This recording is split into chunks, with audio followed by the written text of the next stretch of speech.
And the greatest thing is no one could have predicted that I would leave the most secure job in music in 2019 before a global pandemic shuts down the music industry and cancels all auditions. Oh my God. In 2020. Oh, and so, David. Yeah, so I was in the my 1-year contract with the orchestra was 2019 into 2020.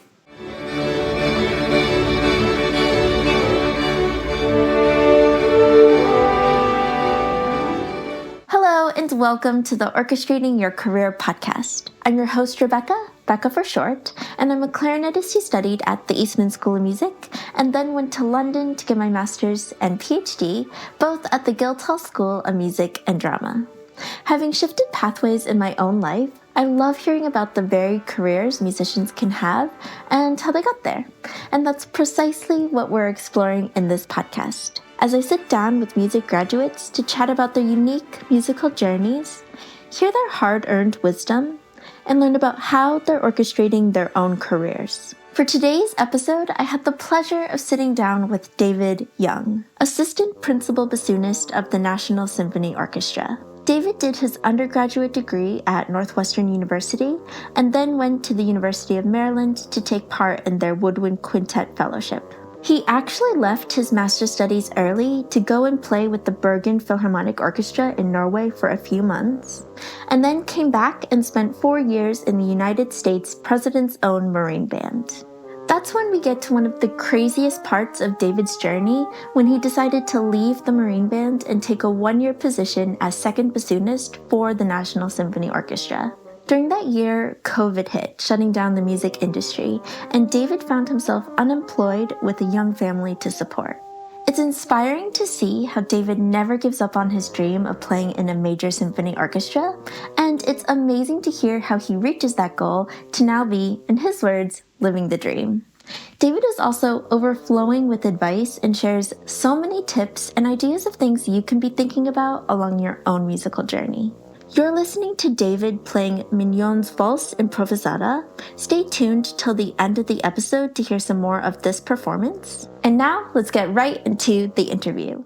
Hello, David, and welcome to the Orchestrating Your Career podcast. Thank you so much for coming on. Thanks for having me. Yeah, it's really fun to reconnect with you, especially since I believe the last time we saw each other was in high school, playing in youth orchestra together. Mm-hmm. Since then, you have been doing some amazing things. You spent 4 years in the U.S. Marine Band, and you are now Assistant Principal Bassoonist of the National Symphony Orchestra. And you have a beautiful family, a lovely wife, and 3 adorable kids that I got to meet this morning. And that's just a few of the things that you've been up to. So I am super excited to get to hear more about your journey and just how you got to where you are today. But first, I'm really curious about your musical beginnings, how you got started in classical music. Could you share if there's a particular experience that made you want to start learning music, and why did you go for the bassoon? Good question. I started playing clarinet in the 4th grade in public school. So, yeah. Nice. Yeah, fellow clarinetist here. Yeah, and it's funny thinking back to that. It's like, why? And I didn't do, some kids do like recorder in school in 3rd grade, and some kids learn piano. I didn't do any of that. And in 4th grade, there was the chance to sign up for the band, and my family already owned a clarinet. Because one of my older siblings had studied clarinet, maybe even a couple of them, and then quit. Yeah. But we still had the clarinet. So it was like, David, you're going to play the clarinet. Like, there you go. Okay. So I benefited from being able to do that in our public school band. And, you know, I was a 4th grader playing clarinet. And the cool thing about it was you got to get out of class sometimes to go and learn clarinet. Incentive. In the band. So that was cool. And it's funny thinking back to that because, you know, I started in 4th grade and then kept going into 5th grade when you're in advanced band. And I still remember at the time hearing about like another kid like started taking private lessons and like sounded a lot better than the rest of us. And I was like, what are private lessons? I don't really even know what that is. And so I stuck with clarinet 4th and 5th grade, and then 6th grade moved to middle school in the middle school band. And, you know, middle school is like a tough transition. At least it was for me. And I was definitely kind of looking for my place in the band. And I remember at the beginning of the year, like auditioning for my spot within the clarinet section. And the audition did not go as well as I thought it should have. I thought I deserved to be up there at the front of the clarinet. And I was like in the middle of the clarinet. So I wasn't at the very back. So, but then it came up, I was like, oh, the band needs a bassoon. And I was like, what's a bassoon? But I was like, well, that's something different to try. And so the band director was like, oh, you're interested in, like, here, take a bassoon home. And I was like, try and figure out how to put it together. But really at the end of the day, what drew me to the bassoon was I found some recordings of how a bassoon sounded. I was like, oh, this sounds like a cool instrument. It sounds neat.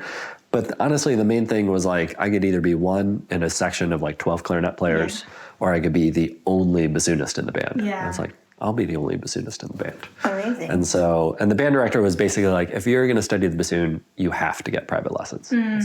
Fair enough. So he recommended a teacher. My parents found a teacher. I started taking bassoon lessons.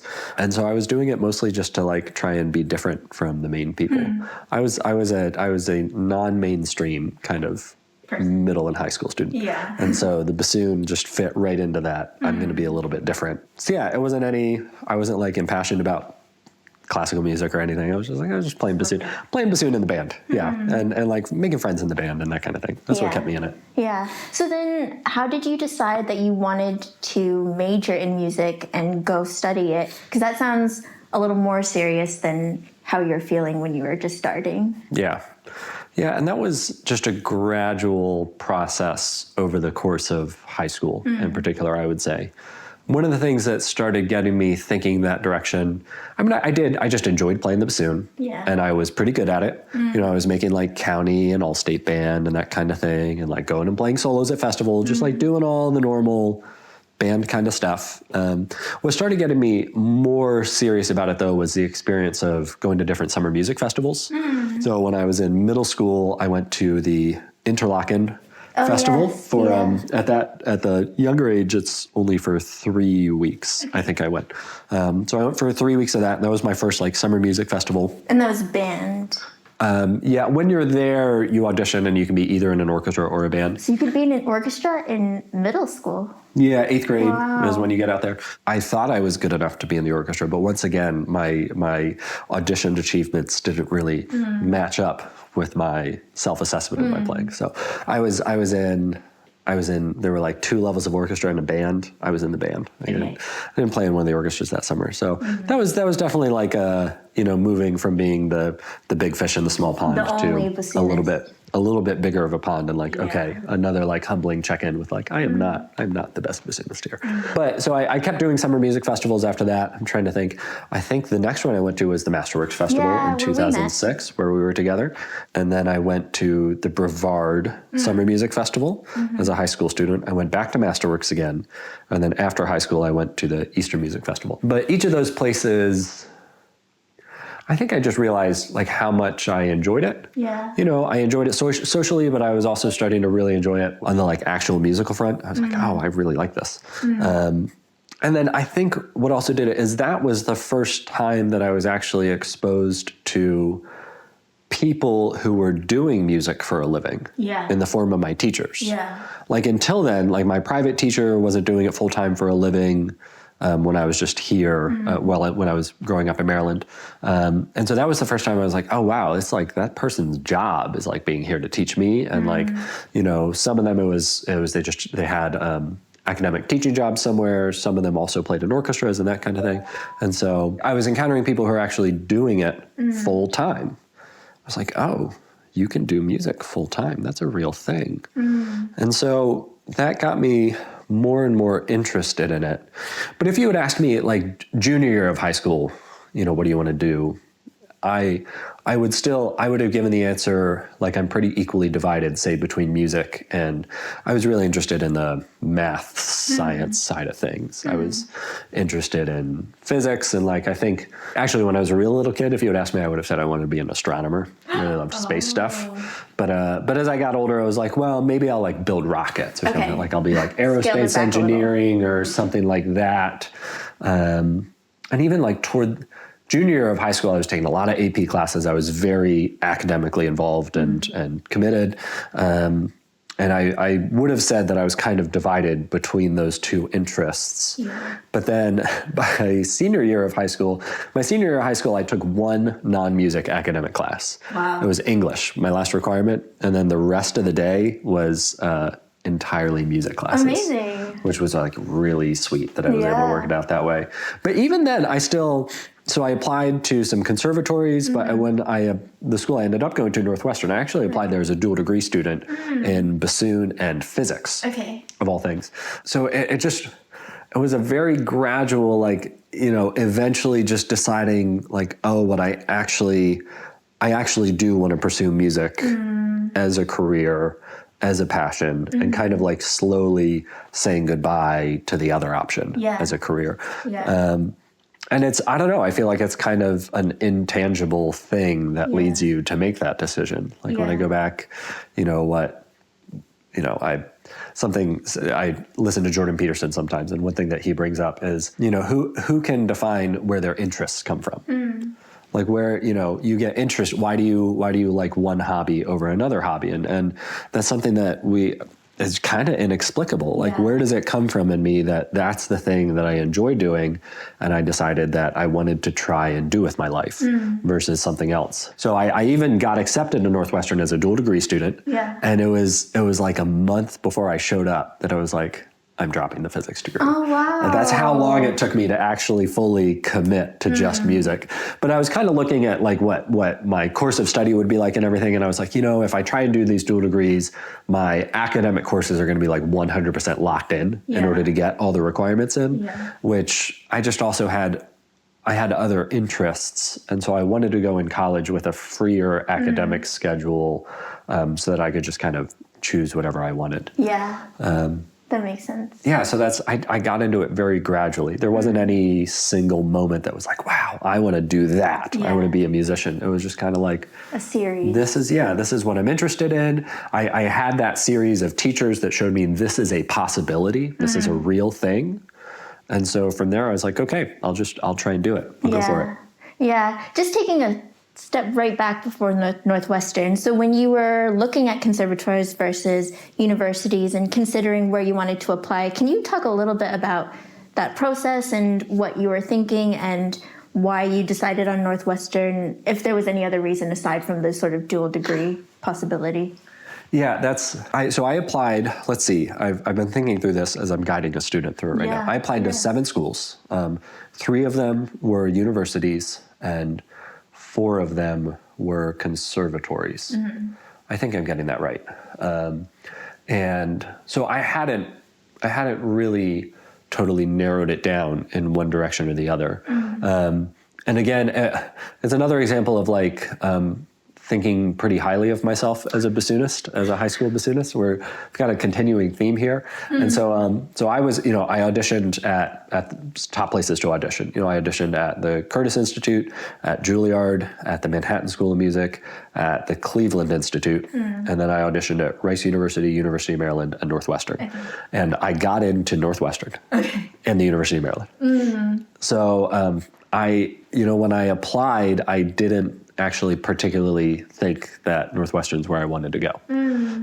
It was very much an instance of other doors being closed to me, sending me that direction, which is an amazing thing in hindsight. I'm a Christian, and so I actually see this whole process through the lens of my relationship with God and His guiding of my life. And so it's kind of a little bit of a fluke. When I was at Northwestern, there were 2 main teachers there, Lewis Kirk and Christopher Millard. And in general, Christopher Millard was balanced a little bit more toward the graduate students and the advanced students, and Lou Kirk a little bit more took on the undergraduate students. So when I visited Northwestern, I only took a lesson with Lewis Kirk. Chris Millard also commuted to the school. He was played in the National Arts Center Orchestra of Canada in Ottawa. So he long distance commuted. Anyway, it's a long way of saying I never took a lesson with Chris Millard before I showed up in Northwestern. I had no idea that he would turn out to be the best person I possibly could have studied with, I think. Not only for his playing, but for his approach to teaching, his approach to musicianship, all matched up so well with me and my personality and my learning and like all of this stuff. And I didn't know that, I hadn't had the chance to take a lesson with him. Yeah. And I really firmly believe that all those other doors being closed to me is what sent me to Northwestern. And I loved studying with Lewis Kirk as well. I spent my time equally there, but Christopher Millard was definitely my closest and strongest mentor through my 4 years there. And so, so it's amazing to me that that's where I went, because all the other doors were closed. And at the time, not getting into Juilliard and not getting into some of the other big schools was definitely a big disappointment. But I count myself extremely blessed to have had that push toward Northwestern. And I think when I was a kid, I think I thought I wanted to go to a conservatory. I was like, I want to be like really into music and really focus on that. But, skipping a little ahead to my time at Northwestern, please. Like it was really, really healthy for me to be around non-musicians. Really, really healthy for me to have these other sort of opportunities for intellectual pursuits that aren't music. Alongside, I would call the School of Music at Northwestern a relatively conservatory-like environment. There's a lot of very, very serious music students going through there. And so you get that, but particularly I kind of made a point of only living with non-musicians. Oh, wow. Like when I got there, they even had like a performing arts residential hall dorm sort of thing. I like chose not to live there, and I chose to live in another dorm that also happened to have practice rooms. So nice. that one I did. But I just, I wanted to kind of have a life outside of my conservatory studies. And I think that was actually also really healthy for me personally compared to what my experience, I mean, I never know what my experience would have been like elsewhere.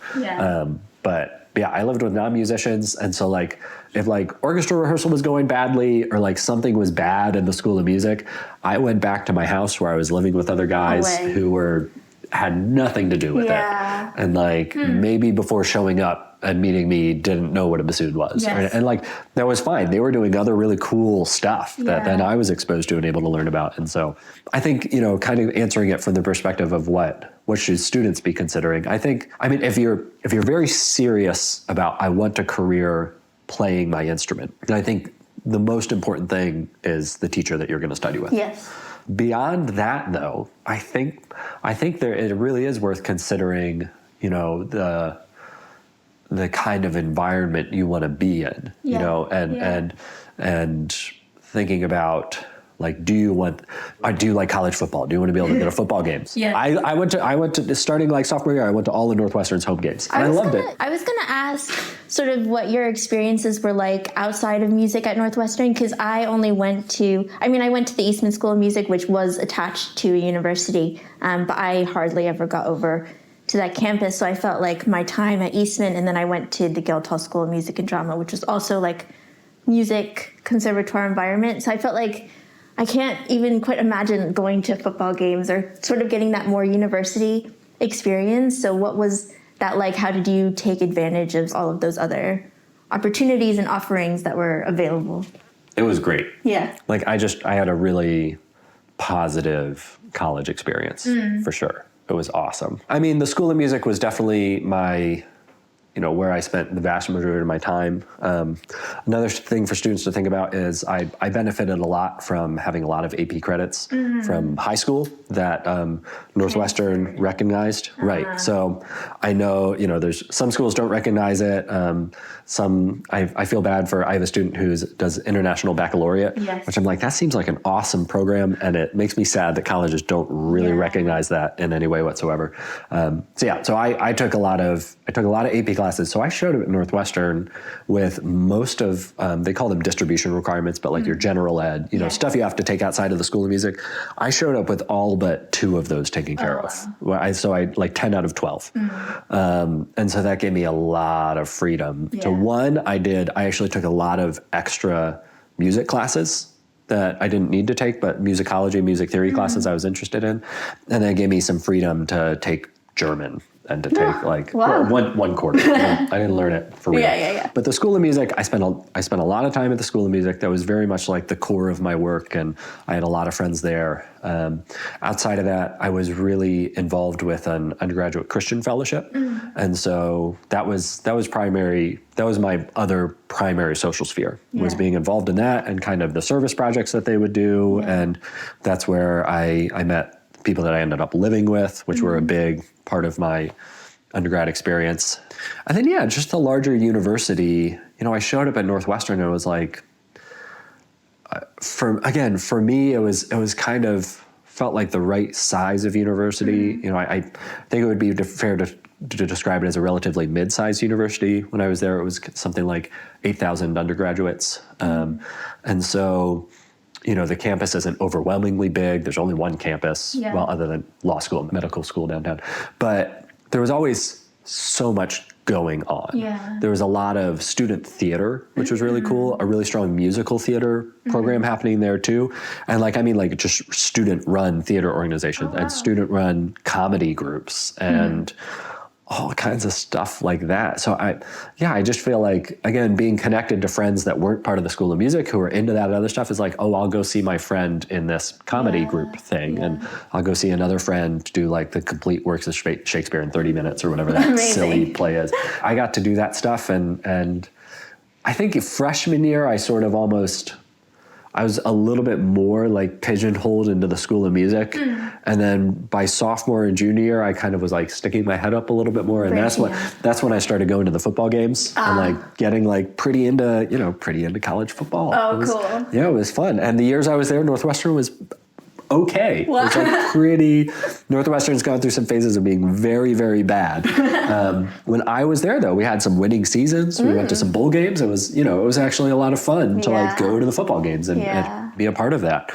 So I feel like I just had a really rich college experience. Another part of it is the uniqueness of like Northwestern has what feels like a very real college campus. And then you can walk 10 minutes and get on a train to downtown Chicago. Yeah. And so having access to the city, I think for me, again, it was a really nice balance of not being in the city. Like I liked, at Northwestern, you've got Lake Michigan right there. It's beautiful. Yeah. They built out, it's just called the landfill or the lakefill. And they built out, basically a peninsula into the lake and it's really beautiful and it's just great for jogging and there's a beach. You can swim in the lake in the summer. So I loved having all that instead of for me being like in a high rise downtown. But having access to downtown, I feel like I took pretty good advantage of that too. I loved being able, I was finding all the free days at the different museums, which, growing up in DC. Yes. I didn't realize museums cost money. I had no idea. Yeah. It's a museum. Isn't it free? It's just like, so now, raising my family here, I'm like, wow, I can drive into the city, take the kids. It's okay if we only spend an hour there because we didn't pay anything to be there. And then we hop back in the car. It's like, wow. Yeah. So I found the free days. I found the free days at the museums in the city and I went to most of the major ones. And the art museum had, I forget if it was sometimes weekly or just monthly. They had like kind of 2 hours late in the evening that were free. So you could just go for an evening thing. And I saw the Chicago Symphony Orchestra a lot. Yeah. So they had a good student ticketing system. So tickets were either $10 or $15. Amazing. So, and there were always other students in the School of Music who were up for going to a concert. And so that was another, hearing that orchestra very often definitely also made an impact on me. Yeah. And was a part of the broader college experience. I had a lot of fun. And it sounds really broad, which is cool. Like like you were saying, a very rich experience where you got to be in a lot of music related things, but also exploring a lot of other interests and things. Even like Greek life. Like I didn't join a fraternity, but I had a few friends who were in sororities, and like they had this thing where one girl at an event, they had designated people who were going to stay sober, which is a good idea. Yeah. And so I would come along as like the sober date, because they knew that I wasn't going to be inclined to be getting super drunk or anything Yeah. with a friend. So it was like I would come on as a sober bro, and so like I went to some of the different Greek events, and I had this like philosophy discussion group that I went to at another fraternity. That was like, so it's just really cool to have the richness of all of that stuff alongside that conservatory environment. Yeah. And Evanston was a fun town. I'm a big fan of Northwestern. It sounds. I mean, for the right. Every student's going to be different, have different interests. But Yeah, and it sounds like for you, it fit a lot of, like you were saying, it fit a lot of things that worked for you, like your interests and your personality, maybe, and things like that. So. Yeah, I have to have intellectual pursuits and other things outside of music. Yeah. I can't be just in the music world. It's just a little too much for me, and so it was nice to just have that provided for me and my friends and other stuff available. Yeah. So while you were at Northwestern, what were you thinking about in terms of career goals? And you were saying you decided pretty soon before going that you weren't going to do this dual degree. So how did that play into what you were thinking for your time at Northwestern, what you were thinking about after, and like what your career ideas were at that time? It's another. I'm not sure why it formed so strongly in my mind, but pretty early on, I was set on. I want to perform in a major symphony orchestra, and I think I like playing principal bassoon more than I like playing second bassoon, and so like that career goal definitely formed pretty strongly. I would say even just within my freshman year. Yeah. Do you feel like your experiences doing a lot of these summer music festivals played into that at all, since you were doing a lot of orchestra? Yeah, I'd say that was a good part of it. I hadn't been exposed as much, something we might get into later into my experience during the pandemic, but I hadn't been exposed quite as like, to me, it was partly that's one of the, when you're a music student, that's just one of the most clearly laid out paths. Yeah, absolutely. As you study music, okay, orchestras have audition, you win one of those auditions, great. Yeah. I didn't have it in me to be creative and trying to think about other musical career paths. I was just, I'm a little bit more of a like, okay, give me a checklist of the tasks to do. And if I get to the bottom of that and I can get this result, that's what I need. I think I just don't have quite as creative or entrepreneurial a mindset. And I really enjoyed doing it. And I mentioned earlier too, I also, a big influence in that was definitely Chris Millard as well. Not that there was any degree of like him pushing me, but more like I saw him and I was just like, I just want to be like you. The example. He was principal bassoon in the Vancouver Symphony for a number of years, and then principal bassoon in NACO until just a year or two ago he retired. So he had it. He was playing principal bassoon with the major symphony orchestra, and he was also teaching at a high level. And I don't know if I had the teaching quite as clearly in mind my freshman year, but that's also something that definitely grew by the end of it, is realizing that that's definitely an interest of mine. I feel that's another thing for high school students in particular to think about is I feel like it was just such a huge advantage for me that I just wanted to be my teacher. If you can find, because that's just so easy. Yeah. Because then it's like, I'll just do exactly what you tell me. It's like, there's no, whereas when I was looking for grad school, it was a mix of you have a certain concept of how you want to play and musicianship and things. And there are some teachers and players with whom that might match up better and worse than others. And you can still have a very successful student-teacher relationship, even in a context like that.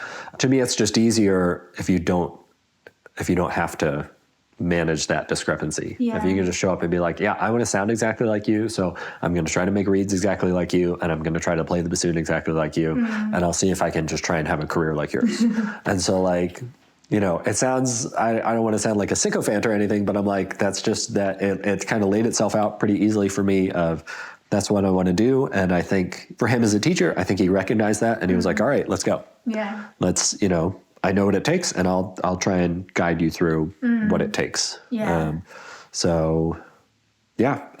Military band definitely wasn't on the list freshman year of college, and seeing the CSO a lot, and just like I I would like to be on that stage. Yeah. That would be really cool. Yeah, that makes sense. So then how were you thinking about grad schools? Because you ended up at the University of Maryland for the Woodwind Quintet Fellowship. Yeah. So were you, during your time at Northwestern, were you thinking, did you ever consider chamber music as a potential avenue? How did that sort of come into play, and how did you decide on Maryland? I definitely really liked playing chamber music, but at the time, it didn't seem like an avenue that, kind of like I was saying, had a clear path for here's how you can actually make a living doing that. Yeah. And it seems like that's a clear path for certain string chamber music groups, because there are so many doing it. There are a lot of fully professional string quartets out there. Yeah. There's some piano trios and things like that out there that seem to be doing that, to be making a living full-time doing it. And it just didn't feel like those examples are there for any group involving the bassoon. And I mean, there are some wind quintet, the Imani Winds are obviously doing a lot. And there's Windsync that I know you talked to Emily Tsai about what they're doing. But even, I don't know, the financial situations of either of those, but it's just not as laid out as a full career path without also having something else with it. Yeah. And it seems like that also, if you get like a good teaching position that you enjoy that also affords you the flexibility to tour with your chamber group. I think one of the things also for me is a little bit of a lifestyle thing. I was aware enough to know that trying to make a living and that sort of thing would require a decent amount of touring. Yeah. It's like you have to give concerts all around the country, all around the world. And for me personally, that's not a lifestyle that I was interested in. I like having some travel in my life, but I like being pretty settled down. Yeah. And now having this family here with 3 kids, it's good that I'm not trying to travel a ton to make my living. So the Maryland, the Woodwind Quintet Fellowship. So let's see, for grad school, my audition list was not quite as long as undergrad.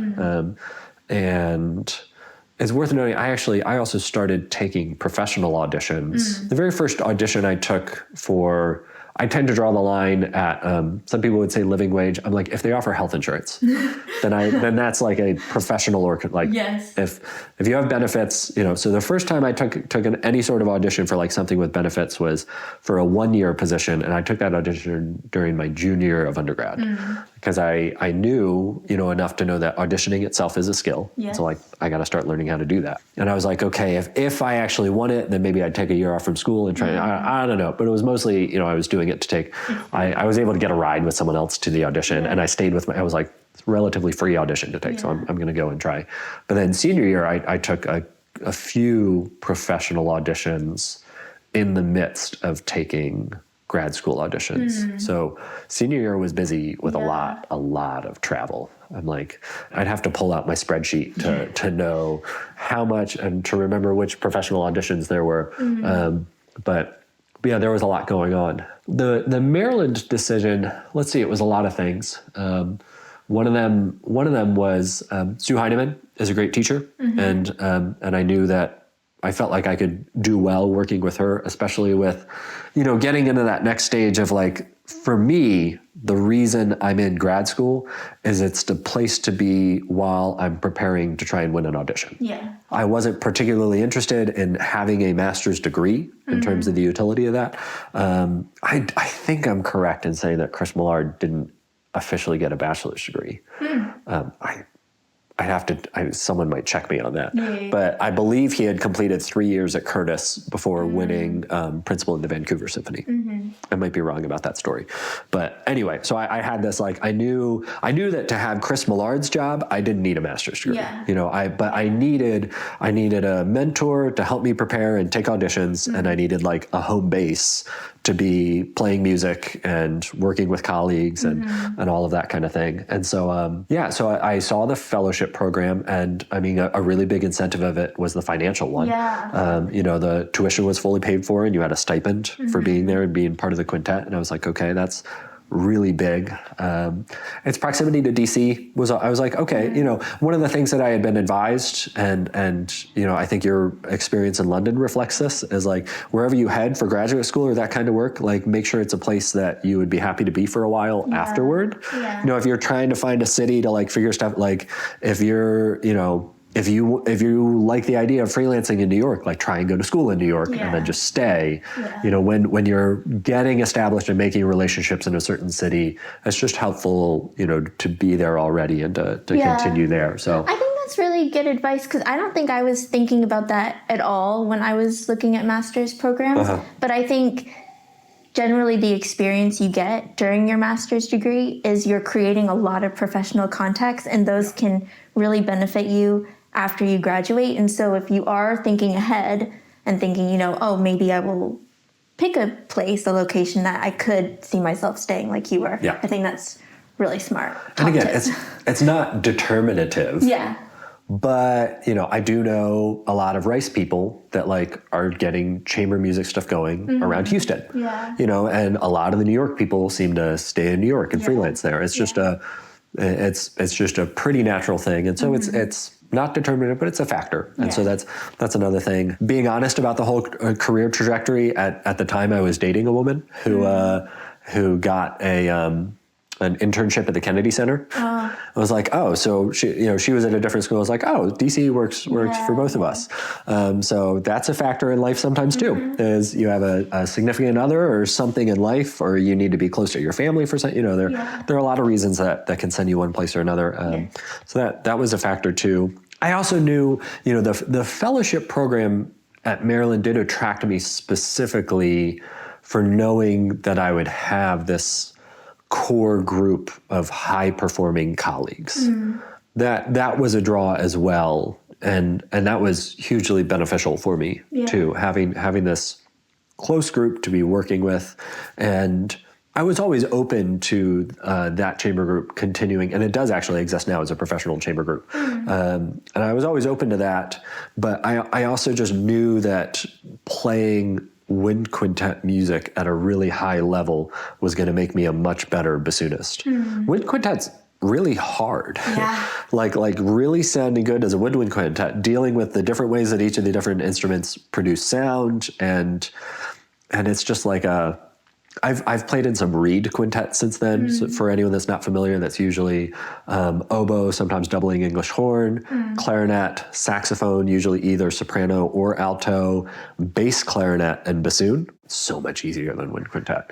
You're all reed instruments. You don't. So, no offense to like flutes and French horns, but when all of you produce sound, I'm like, the first time I played in a reed quintet, I was like, oh my, is this what it's like to be in a brass quintet? This is so easy. like 50% of the work that we have to spend time on as a woodwind quintet is just already taken care of. But anyway, so I knew that the challenge of that would be really beneficial and really like help. You know, if you can play really sensitively in a woodwind quintet, I think it really does benefit you just as a musician overall, and transfer decently well to playing really well in a woodwind section in an orchestra.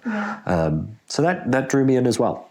So while you were at University of Maryland, it sounds like you were still thinking pretty much the career pathway of an orchestra. And then I know you did go to Norway for a few months, which sounds really cool, to play in an orchestra. So could you talk some about that experience, how you ended up getting that opportunity and your time in Norway? And I guess also just that transitionary period for, you know, finishing your master's and entering the musical career field. Worth noting, I was also in there pursuing some of the different pre-professional orchestra things. So like while I was in the Chicago area, I auditioned for Chicago Civic. I didn't become a full member, but I think they call it an associate membership or something. Basically kind of being on their sub list. And so I did get to sub once in Chicago Civic. I played on one of their concerts. They needed a third bassoonist on something, so I filled in for that, which was a cool experience. And I was similarly auditioning, maybe starting my senior year of undergrad. I can't remember the things that I auditioned for multiple times. This is an aside, but I auditioned for Curtis 3 times. Oh, wow. And I never got in. So I like sharing that. I auditioned twice to be an undergraduate student, and then once occasionally they'll do, I'm not sure how things have changed, but they do officially have an artist diploma program, so you can go there post-bachelor's. I auditioned because along with Chris Millard, I really loved Danny Matsukawa as a teacher, and so I just really wanted to study with him. Yeah. How do you audition twice for undergrad? As in, like, to transfer in? Or? Well, no. I mean, what it would be is I was in my freshman year at Northwestern, and Chris Millard was really supportive of this too. He was like, "Yeah, going to Curtis would be a good thing for you." Chris Millard is very fond of Danny Matsukawa as a player and a teacher, so I had that support. I mean, I would have finished my freshman year at Northwestern and then just started a freshman year at Curtis. I see. Okay. Nothing would have transferred in. Okay. It was just, and there are people who, I don't know how common that is, but I know that happens sometimes. I know that that's a thing. And then, my senior year, I auditioned there to see if he would let me do an artist diploma. I love the tenacity. So, I tried, never got in, but that's how it goes. So I auditioned for the New World Symphony. I was doing all of that stuff all at the same time. And again, even in my senior year at Northwestern, I was already taking professional auditions. And that's just, I emphasize that because it's important to learn the skill of taking auditions. I think it's also really important to get used to not winning them. Because I think sometimes people can, on a career path, if you don't take a single professional audition until like the end of your master's degree, when like the whole rest of your life is like feels like it's on the line, then like I think you've done yourself a little bit of a disservice relative to, like, I was in school and it's like, okay, maybe I'm going to grad school, but I'm going to go audition for second bassoon in this orchestra and go audition for this 1-year position. And so even toward the end of my, at the very end of my senior year at Northwestern was my first experience of being in the finals for an audition for a 1-year second bassoon position somewhere. And so like I was getting that experience, I was seeing what it was like, and that to me is a pretty important element to keep in mind. If you want an orchestral career, you got to take auditions. Get the experience. I really wanted, like I said, I really wanted to be Chris Millard. I really wanted to win an audition, to be that kid that wins the big audition while he's still an undergrad. And that, that's happened a few places. There have been a couple of big bassoon jobs that have gone that direction, that have gone to undergraduate students. I was not that kid, hard as I tried. But I was taking those auditions and I was getting that experience. And again, not just the experience of how to take an audition, but the experience of like how to go back to the practice room when you don't win it. And how to get ready for the next one. I just got to a point in my life, and I've talked to other people about this, where I didn't like not having an audition on my calendar. I like needed to have something because it helped me be orienting my work and my goal. It's like I know that this audition is happening in 3 months, and it makes me feel better to always know that there's like some sort of option coming up. Let's see. So how did I get from Maryland to Norway and then to the Marine Band? And so in grad school, I was taking a lot of auditions. I had meant before this interview to sit down and like look up the numbers, but I know by now I've taken at least, and it's not particularly high, I know I've taken at least 20 auditions, maybe somewhere in the low 20s for jobs that have health insurance. And that's not even counting all of the schools and Curtis number of times. Festivals, and maybe New World Symphony should sort of be in there because it is a program, but it's also, they kick you out after a certain number of years, so it's not quite the same. And then all the summer festival auditions and all that. So there was a lot. So the story of how I ended up in Norway was just exactly that, I was taking a lot of auditions. So specifically, let's see, I had a really great experience between my first and second year of the master's degree. I did the National Repertory Orchestra in Breckenridge, Colorado, which was a phenomenal experience. I'd highly recommend anyone audition for it and attend it. Definitely, it feels like one of the purposes of that festival is to give you a more intense schedule than you're ever going to get in a regular professional orchestra job to help you feel prepared for it. And I think that it actually does that pretty effectively. Most of the summer you're doing 2 full subscription programs per week. 1 concert on Wednesday night, 1 concert on Saturday, Sundays are off. And that definitely like I never have anything that intense in terms of my schedule right now with the NSO. So it prepared me really well. And so how Norway came about specifically is I had always just kind of liked Scandinavia. I don't know. I had never been there before, but it was just one of these like I'd like to. Yeah, I don't know. Maybe it's reading Lord of the Rings or or just something about I don't know. I've had a beard forever, other than while I was in the Marine Band. And so yeah, something about like Scandinavia, Northern Europe, just kind of always attracted me. I actually we sort of skipped over. I studied abroad for 1 semester in Amsterdam. Oh, I hadn't realized that. Yeah, okay. So that was another cool experience that like exposed me a little bit to just like living abroad. So that was in undergrad in Northwestern. Right. So the fall of my junior year at Northwestern, I spent the fall doing 1 semester in Amsterdam. Okay. Really cool. I got to study with one of the second bassoonists of the Concertgebouw at the Conservatorium van Amsterdam, and lived in the city and saw the Concertgebouw Orchestra a whole bunch while I was there. It was really, really awesome artistic musical experience. All the art there, traveled around Europe a bunch. So that definitely like as part of what made me pretty open to like, I'd be pretty happy, doing a little bit of a career. Sometimes also, every once in a while, there are auditions that are limited to EU citizens or people already cleared to work in the EU. But Norway's not part of the EU, and they didn't have that restriction, so it's easy as an American to go and audition. So anyway, I'm trying to remember. In the fall of the second year of my master's, in a very short span of time, I was auditioning for the New World Symphony. They had an audition in New York City. And so I was traveling up to New York for that. And then there was also an audition for the Harrisburg Symphony, which is not a health insurance, but a good regional orchestra in Pennsylvania. And also auditioning for the Marine Band, and also auditioning for the Bergen Philharmonic in Norway. That was all within like a month and a half, 2 months that those were going by.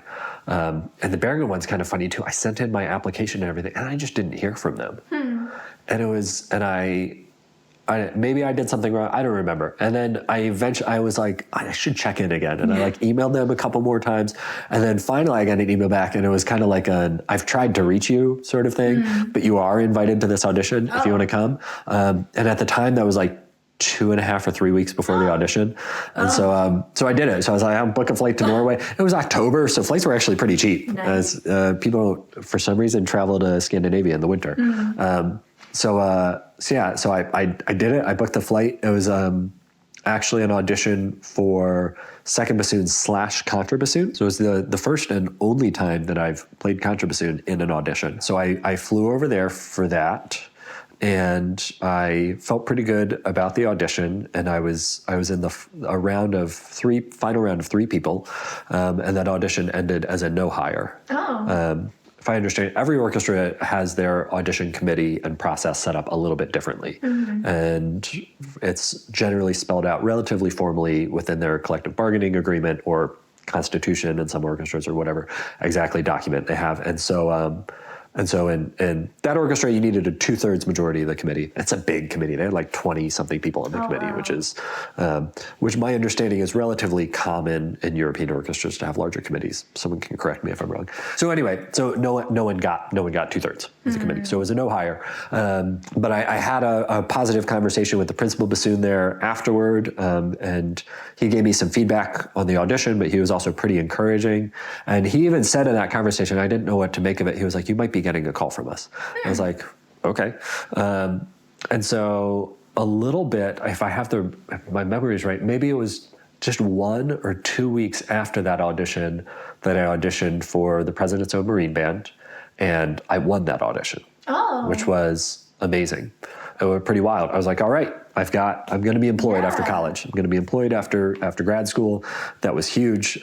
Super excited for that. So I win that audition, and then with them, I'm like, I'd like to finish my master's degree. And they were like, yeah, that can work out. We should start you enlisting, and you can try and join the band in May or June, right after you finish this graduate degree. Because again, that audition was in maybe October, November of the second year of my master's. And then right after I win that audition, I finally get this email from the Bergen Philharmonic in Norway. Wow. And they're like, hey, can you come out here for a few months?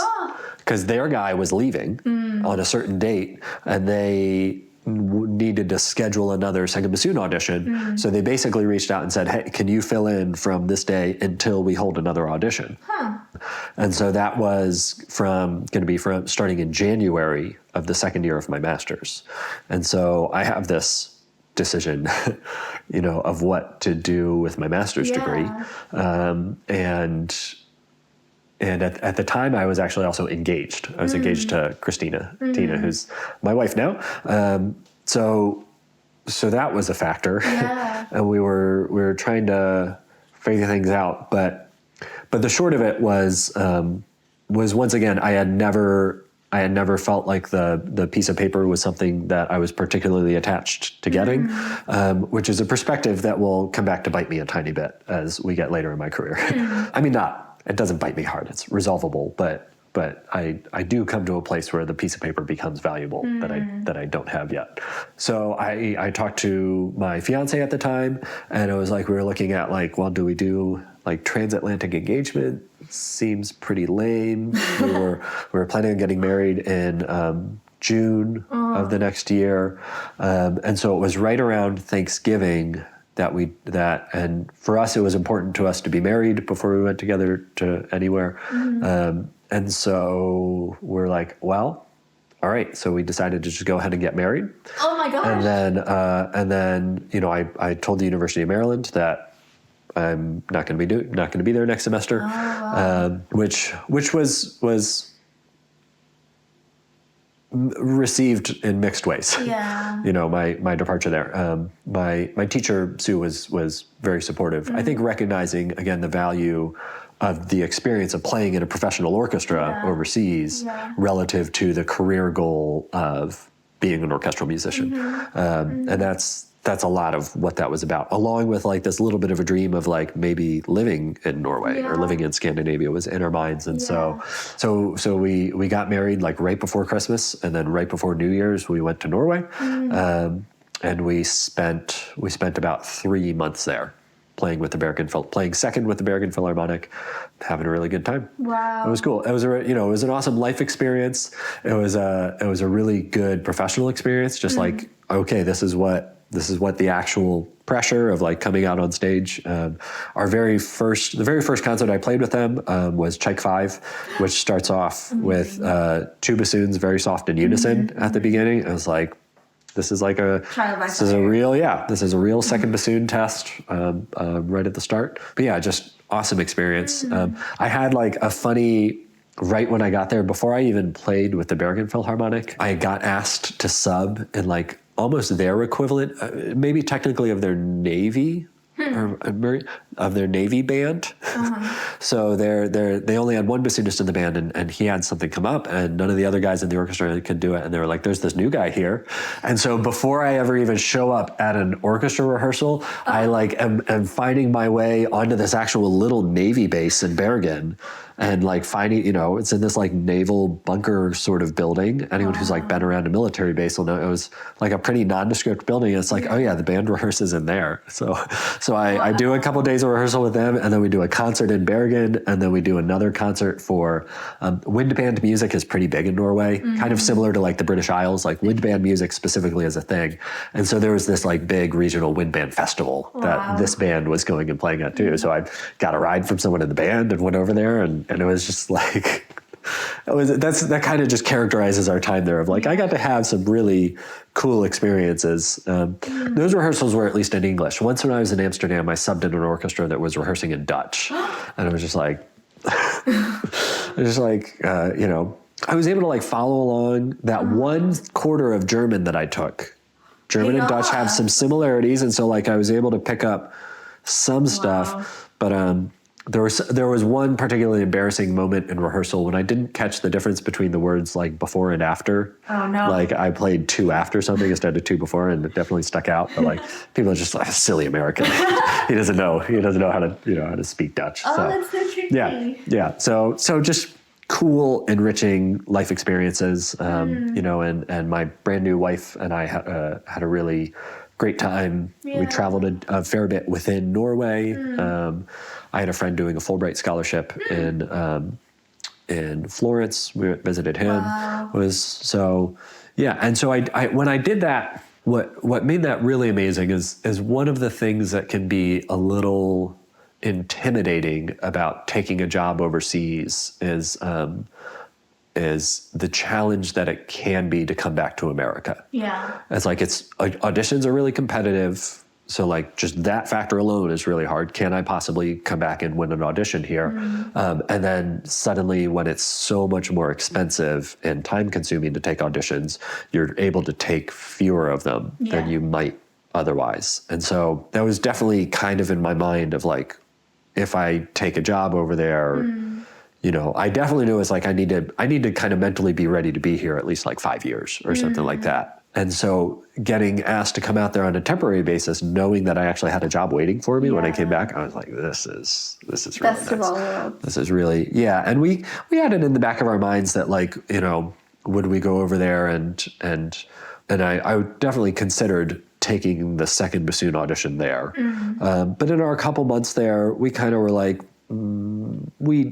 and I talked to some members of some Americans in the orchestra about it as well. And I got some encouragement from them as well to like, go ahead and take the marine band job. Kind of all things considered, that was probably the better just life trajectory for us. Because we knew like the idea of living for a couple years in Norway was fun, but we knew that long-term we wanted to be in America.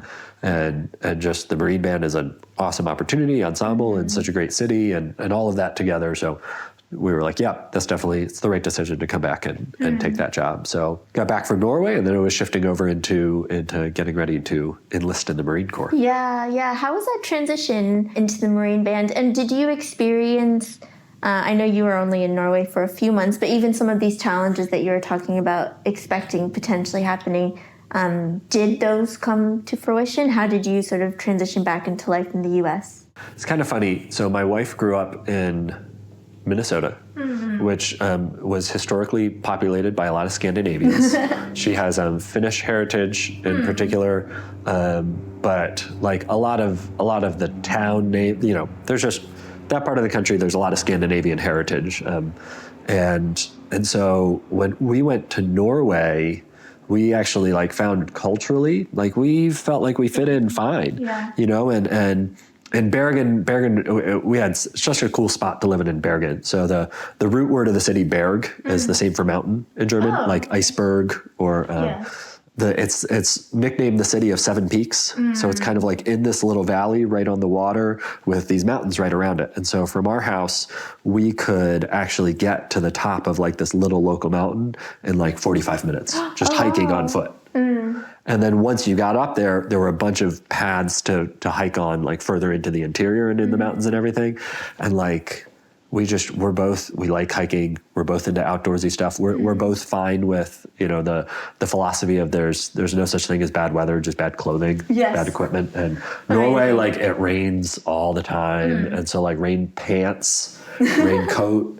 Like, Americans don't know about rain pants, but even when I was in Amsterdam, when you like get used to biking everywhere in a rainy city, of course you put a raincoat on. Why would you put on rain pants? And in the orchestra in Bergen too, everyone just had a pair of work shoes in their locker. Oh, wow. And so they'd wear their like nasty boots to like walk through the slush to get there. And then they'd take off their boots and then they'd have the pair of shoes that they wear on stage at work. And it's like, they've got it sorted. Yeah, they're onto this. They know you can do this. You can live here. So like we felt like we like fit in great in Norway, and there were a lot of Americans in the orchestra. And when we knew that we were only there for a short period of time, it's like we were newly married, so we were mostly just spending the time, two of us together, and we didn't have like the pressure on to be trying to form long-term relationships.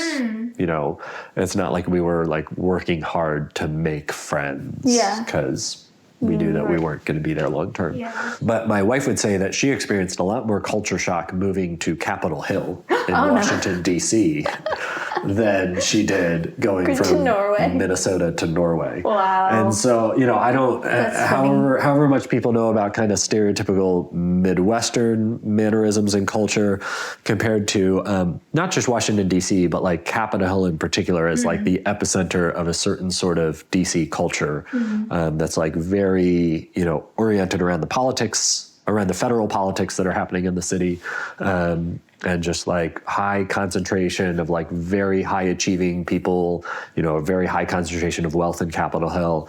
It's like we felt like we had a lot more trouble fitting in there than we did in Norway. And we made some good friends there, but the challenge to that is in DC, it's such a transient city. We would make friends and then they'd move away. And so that was tough, but that's social stuff and not career stuff. But it all goes together. I mean, that's a real factor. And so we found we found a place to live in Capitol Hill, just a 10-minute walk from the Marine Band.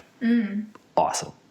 Especially like if you're like starting a job in the new city and you just have a chance to like take out one aspect of stress, the commute, then like take that aspect. Like there's going to be enough other stressful stuff at the start. Like if you could just not have to deal with the commute. So I had a 10-minute walk was my commute. It's always the same. Never any traffic. 10-minute walk. So that was so nice. But yeah, the transition was weird. I mean, you know, when I auditioned for the Marine Band job, I only knew so much about what the job actually looked like. And that's you know, I've had other people ask me, you know, about what it's like to be a bassoonist in the Marine Band. And if they ask me, I'm like, you need to be ready for like a 1-hour conversation. Okay. Because there are in that type of job in particular, there are so many different facets of what you do as a member of the band. And it's also, you know, I would also say that like, I could not tell you what it's like to be a clarinet player in the Marine Band. Like actually the size of the section, the nature of the work they do, it's actually a very different experience. And so I really didn't know what to expect getting into the band. And so the very first thing that I did when I joined the Marine Band was actually show up for rehearsals with a woodwind quintet to prepare a program to play in elementary schools throughout DC. I was like, okay, that's what, things were a little funny when I got in. The most of the band was going on their 1-month concert tour that the band does annually. And they were planning on sending me on that tour, but I didn't get in quite in time. I had a little bit of delays in listing. And so like right at the last minute, one of the other guys had to go in and I took his spot in this woodwind quintet playing concerts in elementary schools around. And so when I got to the band, most of the band was gone. You know, and it actually, there was a little bit of a challenge, even like the 2 other bassoonists were gone. So there wasn't another bassoonist to even specifically like walk me through how stuff works. And then I within that month, I also played some chamber music concerts. Also stuff that like the other guy was going to do. He had been kind of, was part of these chamber groups, but it was like, sorry guys. So they got me instead. So it was like, that was a really weird way to start. And then playing, so the band does a lot of different types of events at the White House. And, you know, some of them are relatively low key, like the White House hosts garden tours every year. And so the different service bands will cycle through providing background music out on the lawn of the White House for people from the public. So like on the other end of the spectrum, you can play for like very, very high profile events, either like relatively like small private ones. Like I played at some events that were kind of in honor of like new Supreme Court justices getting sworn in and that kind of thing. So the very first event I played at White House was a state dinner with China. Oh, wow. And so it was like, I had never been inside the White House before. And I didn't know like how any of this stuff works. And so, you know, like going through the Secret Service security sweep, all of this stuff was totally brand new to me. And I'm sitting down with my students like, oh, there's Barack Obama, there's Xi Jinping, there's like, wow. And it's like, that was my first time at the White House. So I really like just got thrown into the mix of things. And I did feel actually, you know, kind of everything we've talked about, all the focused chamber music that we did, the like pretty, you know, subbing with that band in Norway, like all of this kind of random stuff came together. Yeah, made actually within the Marine Band, I was like, oh, I can do this. Like I've done all this type of stuff before. This is all when we play at the White House for events like that. We're in a very small orchestra sort of setup, like just a couple strings, mostly one on a part in the wind. So you're the only bassoonist there. And it's like, I can do this kind of thing. It's like, so like kind of all that weird experience did come together in that, and nothing can really prepare you specifically for that. You know, something that I was also kind of new to me and a challenge in the Marine Band is some of the aspects of being a Marine. So very uniquely, and this is worth knowing about people interested in the service bands, very uniquely, the Marine Band, members of the Marine Band do not go to basic training. Yeah. The Marine Corps. Army Band, Navy Band, Air Force Band, you do go to basic training. I've heard that the Coast Guard Band doesn't, but someone would have to check me on that. So the day I enlisted, you come in at an E6, which is a specific rank and pay grade within the military. In the Marine Corps, that's a staff sergeant. It would have different names in the other bands. But that's common to all the premier bands as you enter at an E6. But for the other bands, though, you get that E6 once you complete basic training. You don't have it the day you enlist. The day I enlisted, I was a staff sergeant, which is like really weird in the Marine Corps and all this stuff. And the day I enlisted, it was like, okay, you go directly to your first assignment, which is, Marine Barracks, Washington.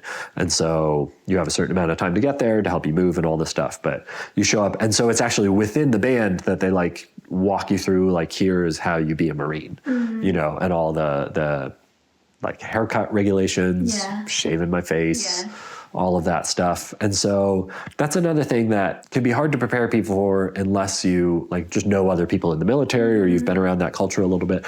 I don't have any close family members in the military. And so I feel like I was able to fit into that culture pretty well, and just in terms of temperament, kind of like I said, like, give me a list of rules to follow and tell me what I get when I follow those rules. And okay. And the Marines are very good at saying, this is what you need to be like. And if you just, and that's my advice for new people that like join the Marine Band. I'm just like, look, like, just do all the easy stuff. Just do it. Like, just always iron your uniform, have it look good. Okay, in the locker rooms at the Marine Band, there are just always irons plugged in, always, which was nice. I kind of missed that, actually, because like you could iron like your regular clothes too. It was just right there. Like, setting up an iron here is annoying. We could use that like in the locker room with the orchestra. Iron your clothes, never be late, get your hair cut every single week. Just do those things. Like, do the easy stuff. It's really beneficial, and learn your military ranks and stuff like that. Learn how to salute, but you need to know that that's a part of the job before you go into it. One of the things is the Marine Barracks at 8th and I overall, and then the Marine Band in particular, are like very much one of the primary public faces of the Marine Corps, and so like looking like a Marine and acting like a Marine are part of the job, and you're expected to do those things well.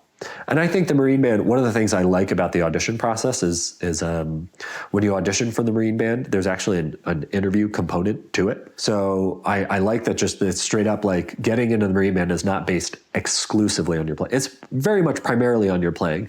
But if it's down to a couple of people who are very close, then the main thing is like, okay, screen out anyone who maybe has anything in their history that might make it hard for them to enlist, or any serious medical issues that might make it impossible for them to enlist. That's really the main purpose of the interview. But there's a small component to it, which is like, okay, does this person seem like they will fit into the culture of the Marine Band and the Marine Corps fine, or is it going to be, because it's not good for either side if you have someone in there who is really not comfortable with that or able to do that. So I like that. That's an honest part of the process, and that's a real thing, and something that you need to consider. And I've definitely talked to people who are just like, nope, military, not for me. Not that they're not able to. It's just like, I don't want that at all. So that was another real thing to transition into, as just like being a part of the Marine Corps. And something that caught me a little off guard was also kind of having to interact with the specifically Marine side of things rather than just the Marine Band side of things. When you're a Marine, like, you're getting a flu shot. here it is. There's, and this is something that even though like I feel like I'm able to do that when I need to, as we get later to why I left the Marine Band, it's like that's not something that I enjoy. It's hard to put it any way other than there's a degree to which the Marine Corps owns you and like owns all of you while you're in the Marine Corps. From like, you get in trouble if it's been too long since you've had a dental exam. It's like, I don't want someone else keeping track of my dental. True, I should probably go to the dentist more often than I do. And so like in that way it was helpful. But like for me, I think some people like, no big deal, whatever, that's fine. But for me, that was actually like I just didn't like that. And bit of a sticking point. Yeah. And there are aspects, having to interface with the band is great, and like the administration of the band, and I think the band actually works pretty hard to relatively insulate members from like needing to deal with the hardest parts of that. But you can't fully. You're still a Marine. You're still part of the Marine Corps, and so that's a drawback for some people, and it was definitely a drawback for me, and definitely something I hadn't really thought through or didn't know how to anticipate before getting into the band. As like, joining the band is actually like I've got to like go over to this place to do like all this medical clearance stuff and all these random things. And for us, it's a little weird because there is a lot of stuff that normally gets taken care of during basic training, and so like you show up and you're like the weird person that's already a staff sergeant, so you're like already outrank a lot of the like just the people, the medical techs and things like that, which is weird. But like you don't even have a file. It's just like it's a little weird, and you just got to kind of like get through some of that weirdness, and that's it's just good to know that that's a part of the transition. When you join the band. I don't know how it compares to a lot of people in like their basic training experiences. And then it was weird because the time of year that I joined the band is like their weirdest time of year from like, from pretty much the fall. Because they leave a lot of stuff open for the Marine Corps birthday and Veterans Day. So we're not really doing concerts then, maybe Veterans Day programs and that kind of thing. And then Christmas time, the schedule is always devoted to holiday receptions at the White House. And so I did do a bunch of those, and that's providing background music for Christmas parties, often for different groups of people. So like whatever representative thing that the president wants to invite a bunch of people, you're playing background music for that. Those are nice because you get to stick around and eat the food afterward. But again, weird. And because for the band, the main concert season is January through May.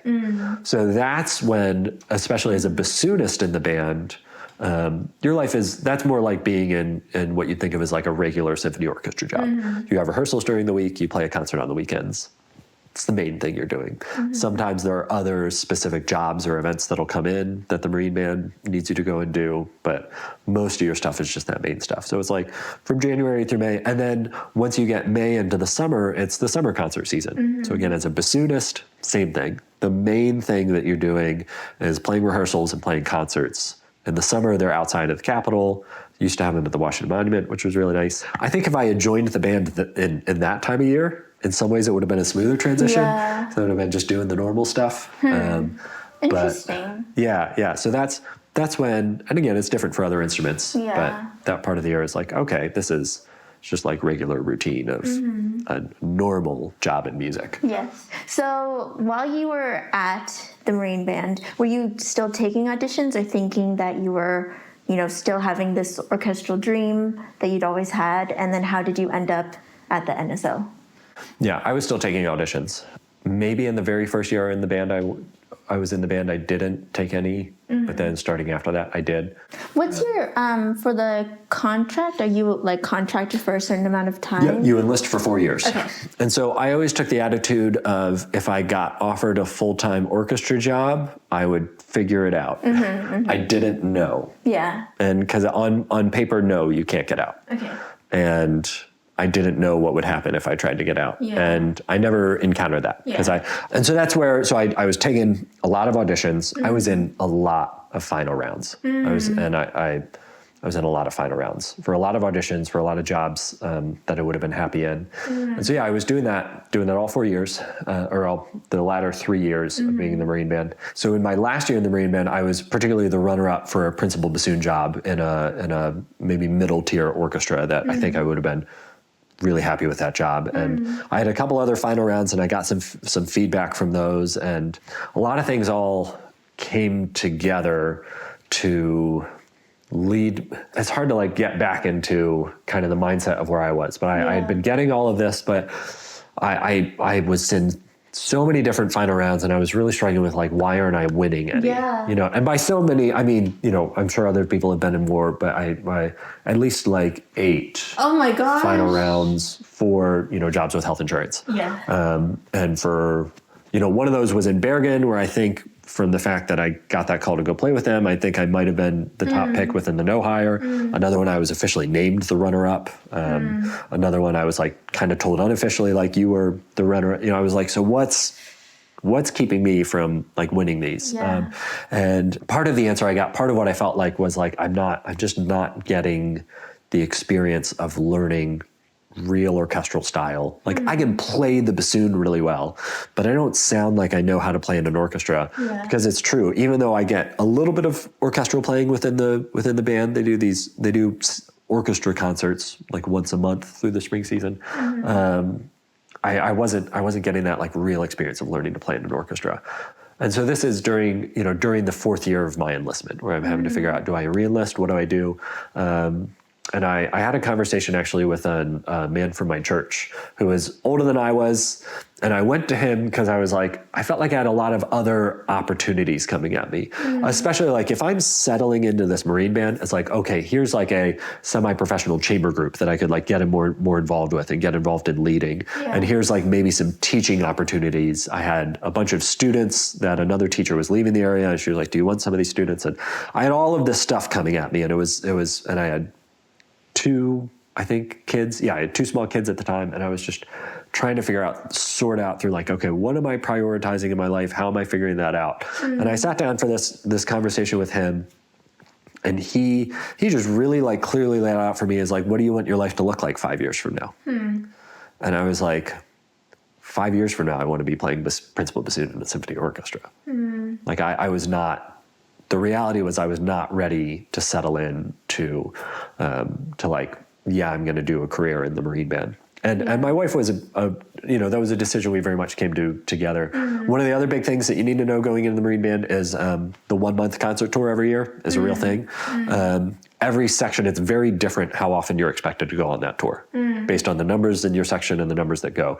For the bassoon section, 2 out of the 3 of us go. And so most years, you're probably going to go. And there's a little bit, sometimes even higher expectations if you're a principal player within a section for how often you're going. And so I was like, I don't want you gone for a month, 2/3 out of every year. And so that was a big factor as well. And so we were pretty settled on, no, we don't want a full career here. I had already talked to the Marine band. My plan, they do sometimes allow just like, instead of re-enlisting, doing an extension on your current enlistment. So I was kind of geared up to, I'm just going to do a 1-year extension. So the crazy thing that happens is like, okay, I have this conversation with that guy. I actually sat down and had a conversation with Chris Millard too. He happened to be in town teaching at something. And so got dinner together, and that conversation just got me talking a lot about, the pros, but also the cons of the band, and kind of making me reflect on that. And then literally the day before I'm going to go into the Marine band building to sign my 1-year extension, the day before, I get an email from the NSO's personnel manager asking if I can do a 1-year contract as second bassoon with the orchestra. Oh, wow. And so I had this opportunity to leave one of the most secure jobs in music. Like the, orchestras might get in financial trouble, like one of the most secure jobs in music in a military band. Like that paycheck's not going anywhere. To take a 1-year job with a big symphony orchestra right in town. So I obviously talked to my wife. I called Chris Millard. I talked to Sue Heineman in the orchestra, and I made the decision to go ahead and do that. To go ahead and jump out of the Marine band to take that 1 year. Which, I had some colleagues tell me. I had one in particular who's a friend of mine who was like, "You're crazy." Yeah. And I know she meant it in a fun, kind way, but she's like, "You're crazy," and I'm like, "I know, I know." But there were just, I won't get into all the details of it, but it really came back to 5 years from now, I want to be playing in a symphony orchestra. Yeah. And again, this is playing second bassoon with the NSO. There's no illusion that that's going to lead to a job in the NSO. It's like, I know how 1 years go, but I knew that I just need to play in an orchestra at that level. I need to learn how to do it. I need to be around those musicians while I'm taking auditions for these other jobs. And so I did it. So we left the Marine Band, and that was a process as well, and a little bit of a challenge, but I did it, and then started playing with the orchestra. And the greatest thing is no one could have predicted that I would leave the most secure job in music in 2019 before a global pandemic shuts down the music industry and cancels all auditions. Oh my God. In 2020. David. Yeah, so I was in my 1 year contract with the orchestra was 2019 into 2020. Oh gosh. And so we were playing, I'm playing second, and I am indeed learning a ton. Yeah. I was like, when I was in the Marine Band, I thought that I knew how to play in tune, and I did not know how to play in tune. And I thought maybe that I knew how to play soft, and I did not know how to play. Like it was a real, and I felt equipped. I felt like I was able to figure it out, and I generally felt like I was doing pretty well in the job, but it was a challenge. As a bassoonist, for me, I had a lot of reed making related work that I needed to figure out to be able to do the job better. And I was like, it was definitely a real wake up call playing second bassoon in the orchestra, which is a specific job unto itself. But I was also loving it, like playing in a symphony orchestra, growing my beard back, which is really just symbolic of owning myself again. It's like the man can't tell me to shave anymore. I was only shaving because the man told me. So man can't tell me to do that anymore. I've got my life back. I feel like I have like full autonomy over the trajectory of my life. Yeah. Yeah. And then the COVID pandemic hits, and the short of it, the orchestra, respected the 1 year contract that I had. And so the whole orchestra took a reduction in pay that I was part of, but I was still kept on contract with reduced pay through the end of my contract in August. But after August, I was unemployed. Now I was able to prepare for that. So we get finally back to the master's degree that I never finished. And so I had to go through a process with the help of now the current bassoon professor there, Joey Grimmer, who plays in the opera. And so with a little bit of his help and the dean of graduate students at the University of Maryland, my credits had expired because you're supposed to do a master's degree there within like 5 years, and I was at year 6 or 7 out. And so I went through a process to basically apply to have those credits still work, and they were approved. And so I was like, okay, I can actually go back and finish my master's degree. Now school is remote. This is another huge benefit of being in a military band. I was able to use the GI Bill, which not only pays full tuition while you're in school, but also actually pays a housing stipend. And so that was a source of income for me and my family. Being able to be at a university healthcare plans when you're a full-time student are actually pretty affordable. And so I was able to do health insurance through the university for me and my family. And so that together kept us afloat. And I had also, like my 1 year in the orchestra, I had been planning for the possibility of unemployment. And so, I was making a lot more money in the orchestra than I was in the band, and all that money was going into savings because we might need to live on that while I'm taking auditions if we have to. So we were able to get through that okay, but it was a rough and humbling experience. Going from being in the Marine Band and acting second bassoon with the NSO to now I'm a 7th year master's student, as I joked, and having to satisfy my degree requirements. Again, having left the Marine Band and not liking other people telling me what to do, that was, again, humbling that I had to submit and just say, this is where I am. I'm finishing this degree. And so part of my thought process in that career-wise is, okay, I wanted to take auditions, but I was like, I need to be applying for teaching jobs as well. And I love teaching. I just always envisioned, I want to teach alongside an orchestra job. That's my dream. And, that's most of the teachers at Juilliard and the big conservatories, that's what, full-time orchestra job, also teaching. It's always been my dream. But I was looking at, like, I was fine. I was opened up to maybe I'm going to do full-time teaching and apply to full-time teaching positions at different universities. So as I was finishing the master's degree, I was also starting to look toward doing that. And I was like, okay, master's degree. A lot of places are maybe like doctorate preferred, master's required, that kind of thing. And so I knew that finishing the master's degree would also open that up as an avenue of employment alongside these auditions that I want to be taking. And so I was able to complete the master's degree. The University of Maryland accommodated me, and I actually started coursework toward a doctoral degree. Oh, wow. Which, honestly, the important thing for me was I just needed to be a full-time student to keep getting my housing stipend from the GI Bill. And I mean, doctorate, like I'm open, to having a doctoral degree. And if I hadn't won an orchestral position, I'd probably still be working on and finishing that doctorate. So it was those things together, but it was also, I can't stress, like the GI Bill was huge for me and my family, being able to have that free tuition and be able to have that housing stipend to help us. So it was another humbling process of like, I applied, I was like, I've been in the Marine Band, and I've been in the NSO, some of these big schools should really want me to teach there.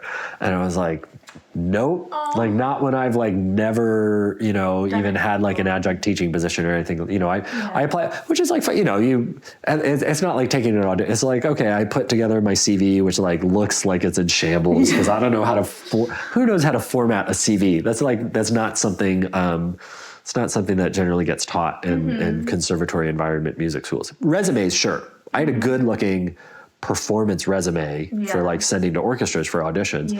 I did not have a CV when I decided I'm going to apply to a school. So I was online looking at a lot of CVs trying to figure that out. So I started applying to teach at schools, and through that I actually became the adjunct professor of bassoon, technically adjunct instructor of bassoon at the University of Delaware. Oh, okay. So that was through applying for things, and I was like, okay, that's a job that I can have while I'm here. And then finally, so that was fall of 20 into spring of 21. So finally, into May, June of 21, things are picking up. The NSO is finally starting to do some concerts here and there. And they actually put together something of a summer season at Wolf Trap that year.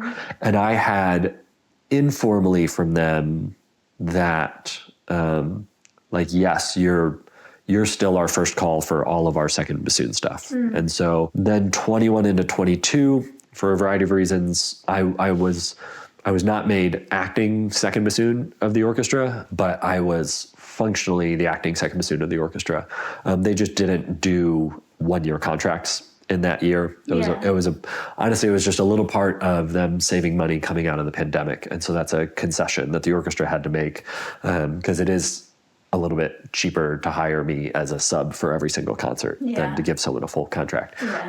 So that's what I was on that year. So it turned out to be, I have now 3 kids at home. My daughter was born in 21. I have 3 kids at home, and I'm playing full-time with the NSO, and I'm also teaching adjunct at the University of Delaware. And so that itself was really challenging as well, because what would normally have been my day off from the orchestra was a full day at the University of Delaware. It was 2 hours up there and teaching for a day and coming back down.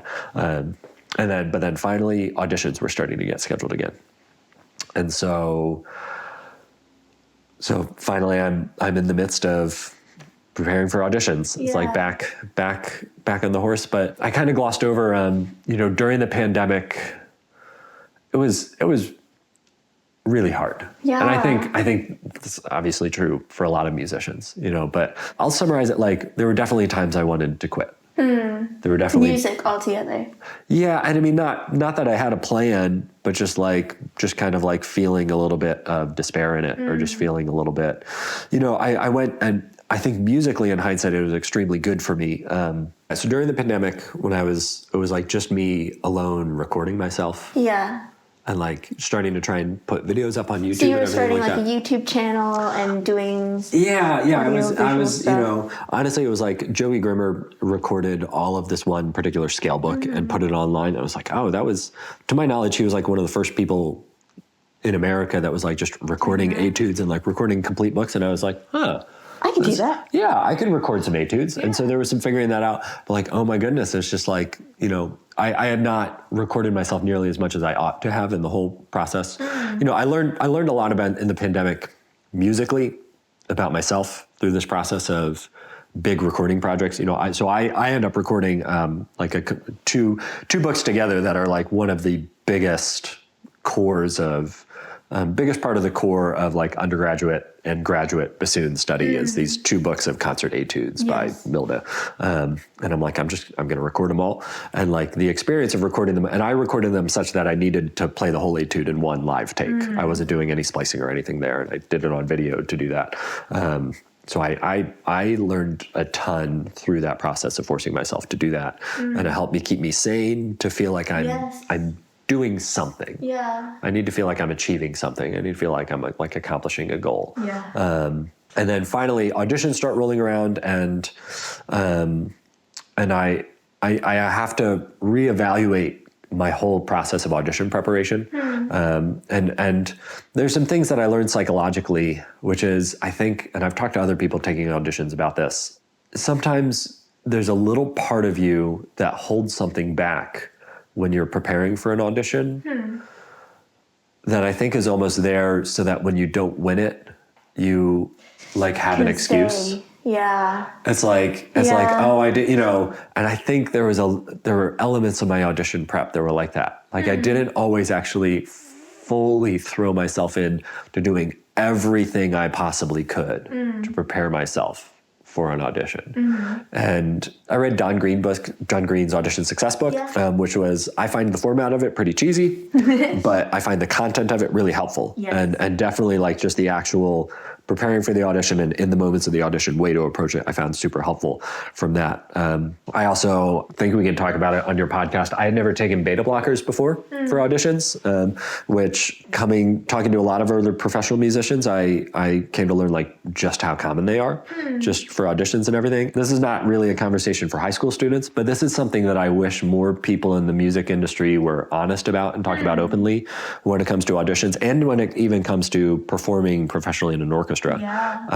My anecdotal experience of like talking to other people about experience taking beta blockers, and this is always, get them from your doctor, get a prescription from your doctor, make sure that there's nothing in your own physiology that's going to be bad for you if you take a beta blocker. So don't just like get one from your friend and like all of those qualifications. But I went to my doctor and I said like, here's what it's for. It's for performance anxiety. It's like, oh yeah, like that's normal. The dosage, there are people who take it just for like heart issues on a daily basis. So it's like, normal and safe medication. So I think it was like a little bit of pride in me and like feeling like I don't need one of those for an audition.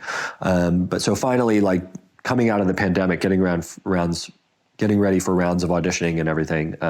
It's the first time that I started, and this came out of, I had taken one audition where I was in the final round for a principal bassoon position, and in the warm-up room for that audition, I like mentally and emotionally fell apart, which had never really happened to me before.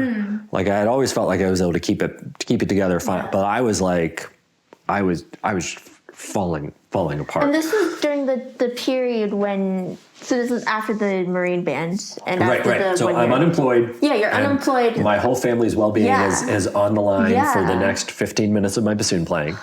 And I'm in a warm-up room. I'm in the finals for a job that I think I'd like and enjoy living in the city and all of that stuff. It's a principal bassoon job. And I totally fall apart at the audition. And I'm like, I need to do something about this. I need some help with this. And it's like, again, beta blockers don't make you play better. They can't, but honestly, for me, an element of it is even psychological, is what they do is they help just reduce the physiological effects of your nervousness when you're actually on stage for auditioning. They help you keep your heart rate down a little, not be breathing as fast, not have the shaky hands. And there's, for me, there's even then like the psychological element of I get a lot less nervous leading up to it because I have this feeling of like, I'm going to take a beta blocker and I'm going to be fine on stage. And so it like works both on the real level of the actual effect of it, but for me, it works on the psychological level of like when I'm getting ready for it. And so, and again, my anecdotal experience is of people who are at, graduate school level who are taking professional auditions. Their use pretty common. And again, doctors, and it's a good thing to put yourself through a mock audition experience and try it in that context so that you know what it's going to be like. But I'm not going to lie, that was definitely a factor for me of when I had one audition right before the NSO audition that was for a job that, to be honest, I wasn't particularly interested in. It was a second bassoon job in a city that I wasn't as keen on. And I also just kind of knowing the players in that orchestra, that my way of playing bassoon wasn't necessarily going to be a great fit. So I was able to go in this audition and have the mindset of like, if I win it, great. And awesome that I have a job with health insurance lined up, but it's not like I was, so it was kind of easy to make it feel like a practice audition. And my first time of figuring out, cause you got to figure out the beta blockers and stuff across multiple rounds within a day. And if they're close together, you have to kind of figure that out a little bit. But I had a good experience with that audition. And then finally, NSO audition. And I finally done all the prep right. I've been recording myself, running the entire list of the audition most days for a couple of weeks leading up to the audition, listening to the recording, doing all of this on top of, 3 kids at home and the full-time NSO job and all of this stuff. But finally that audition comes up, and it's just 1 week after this practice audition that I took. And I take it and I play the semifinal round, and I feel really, really good about how I played. And then I get advanced into the final round and I feel really, really good about how I played. And one of the weird things about my specific audition experience, most auditions, like you get asked to do things over again. And I don't even know, I haven't talked to enough of my colleagues about like what most of their NSO audition experiences were like, but semifinal and final round, like the committee never said anything to me, which like sometimes can feel like a bad thing, because usually them asking something shows that they're interested in you. So I was like, but at the same time, after that audition, I was able to have this feeling of, and I'd had this feeling a little bit like once when I was named the runner-up one place and things like that, and it's the best you can ever hope for, which is like, look, if you don't want that, then like, what can I can't do it. I can't do anything for it. Like this, that is, I feel like I played what I wanted to play and played it really well. And if you don't want that, then like, I'm going to try and find somewhere else to take that. And then I won, which was surreal. Yeah. Really, really, really, really crazy and really awesome. Amazing. Yeah. And I cannot even imagine how dealing with the uncertainty during that whole time period when you're taking auditions, and like you're saying, having left the security of one of the most secure musical jobs you could ever have. And I think it's, really inspiring to hear that you had the faith and that, you had the support of your family and your wife to just sort of go for it. I think you were still taking steps along the way to be responsible and, still looking out for your family. But when I took the NSO audition, I was also at the interview stage of 2 different teaching jobs. I had also been applying. I was like, I had been applying on that front. And then the next day I was like, sending some emails. Like, hello, thank you, I'm withdrawing my application. Hello, thank you, I'm withdrawing my application. Yeah, because even though I still had a probationary year in the orchestra, so the NSO has a 1-year probationary tenure process. Trial period? A trial period, a probationary year, I think is how we refer to it. And then at the end of that year, it's up or down for having tenure with the orchestra. But I couldn't. Those teaching positions needed to be filled for that year, so I knew I couldn't do those. So it was, so everything shifted in that one day. Which is pretty crazy. Yeah, amazing. Yeah, like I said, I can't imagine how you handled that. Do you have any just sort of one piece of advice of during that time period of how you were able to deal with the uncertainty? I mean, my wife was a huge part of that. She was just always supportive of what I was doing. It's I'm feeling emotional about it now. It's she was more confident than I was that I was going to get a job, that something was going to work out. I was always afraid. And I was telling her the other day, I was like, if I had to do a job other than playing or teaching the bassoon, I honestly have no clue what it would be. And like, that was hard. I was like, I don't know what I would do if this doesn't. And at the same time, it's like, I also feel like my experiences still made me feel like a career in music was very realistic. Yeah. And I think that's, you know, because to a degree it can be bad advice to say, like, just keep trying.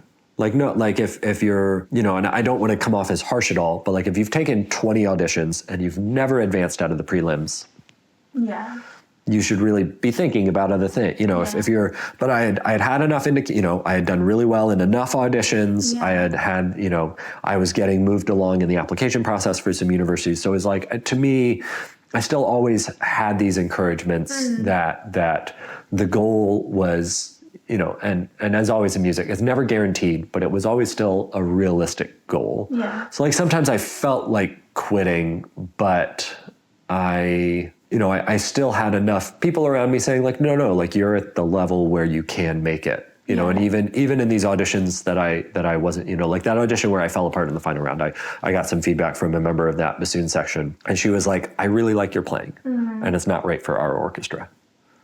I was like, okay. I was like, you know,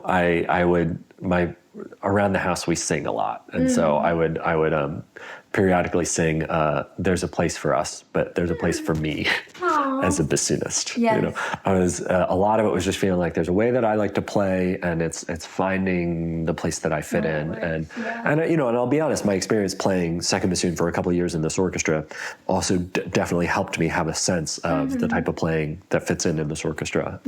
I think stylistically, Sue, the principal bassoon, and I do fit together pretty well in how we approach playing and everything. And so part of it really was just like not giving up. Yeah. You know, it's okay. This is a silly parallel to draw, but I've, you know, heard people talk about Navy SEAL training, which is called BUDS, BUDS training, and someone was asked advice for, like, you know, how do you get through BUDS training? It's just like, don't quit.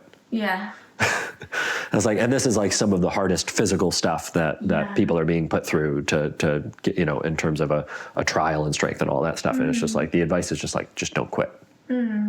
That's the advice.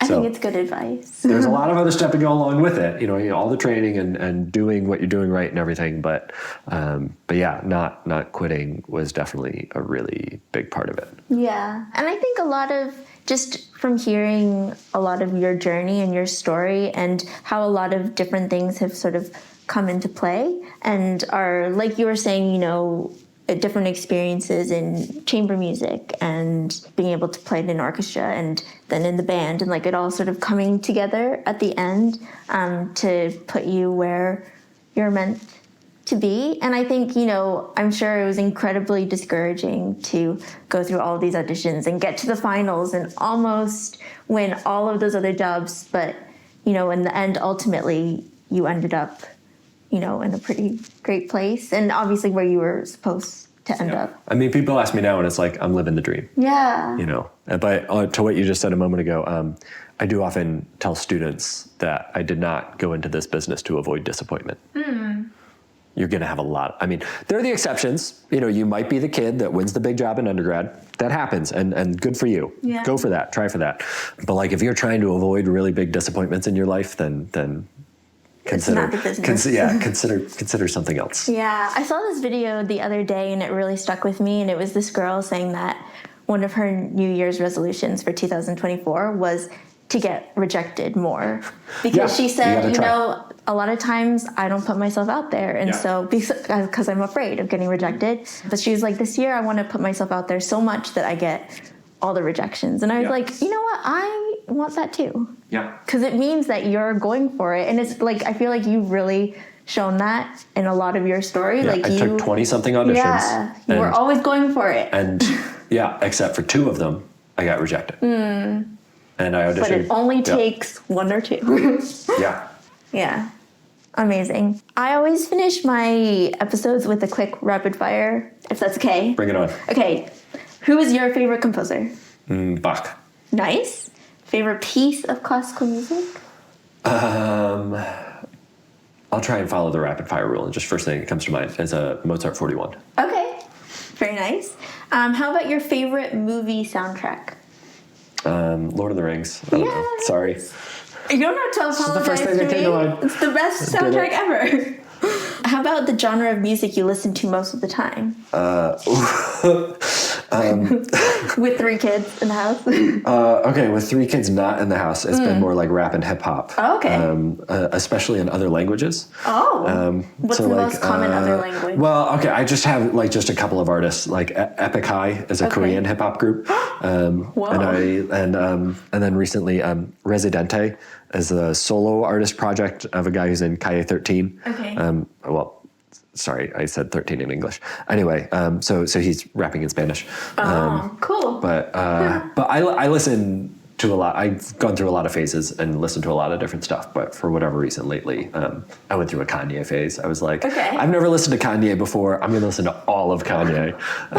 So anyway. Interesting. What's the last thing you listened to? I listen to so many podcasts now. So like in the car, doing housework, all of that stuff, I actually just listen to podcasts mostly. I'm not positive the last piece of music I listened to, other than the stuff that I had on for my kids when you got here. Miss Lanka. There was Miss Lanka going down. There was Miss Lanka. The kids put that on downstairs. Up here it was some old big band jazz music. Yeah, that's right. It was Manteca was on for the kids. Very nice. Maybe that counts. Yeah, absolutely. What are you currently reading? Some short stories by David Foster Wallace. Oh. So his most well-known book is Infinite Jest, which is definitely one of the best novels ever written. So he has the collection of short stories that I'm reading is called Brief Interviews with Hideous Men. Oh, wow. But that's just the name of one story within it, and so the collection takes its name from that. Okay. But yeah, I find him to be an extremely interesting. He's deceased now, but he was an extremely interesting social thinker and commentator. I think he has really, really insightful views into society, and also a really compelling way of kind of exploring people's internal motivations and the like. He has a thing, the story that I'm still in the middle of this one story where he just like gets really, really in depth into the relationship between someone who's depressed and her therapist. And it's just like all of the, if you've ever felt like you're like stuck in your own head and like you're like going in loops or anything like that, like he puts that on paper and you get stuck in someone else's head. And he has a really, really fascinating way of being able to do that. Very interesting.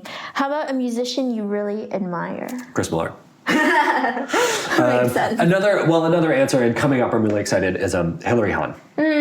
She's one of the awesome treats of being able to play in an orchestra like the NSO is the really phenomenal soloists that come through and play with us. But I've only played with her just once before. She played the Brahms Violin Concerto with us, which was also a big second bassoon excerpt. And so this was during my year as acting second bassoon, so I was like very nervous playing the second bassoon excerpt with her. But her musicianship, incredible, but her humanity and just the way she interacts with the orchestra, her thoughtfulness and gentleness, and just like the aura that she has when she walks out on stage with us. I have just mad respect and admiration for her, and which is exciting. She's playing the Korngold Concerto with us next week, so I'll be playing principal bassoon on that now, circling around, and she's coming on tour with us on our European tour. Amazing. So maybe I'll get to say hi. Yeah. We'll see. And if there's one resource you could recommend, so a book, a podcast, music, anything that you would recommend that someone should check out right now, what would it be? Related to music? Doesn't have to be, but guess. It can be. I would actually really recommend Jordan Peterson's 12 Rules for Life. Okay. So it's actually just like really, really powerful. Kind of, he's another person that's like pretty big into like, what's your 5-year plan? And he's very big into like get up and go do something. Don't get stuck in yourself. Don't get stuck in self-doubt. Put yourself out there so that you're rejected. Like all of that type of stuff is definitely contained in his and his 12 Rules for Life. And I read it after having heard like a lot of his podcasts and things like that along that front.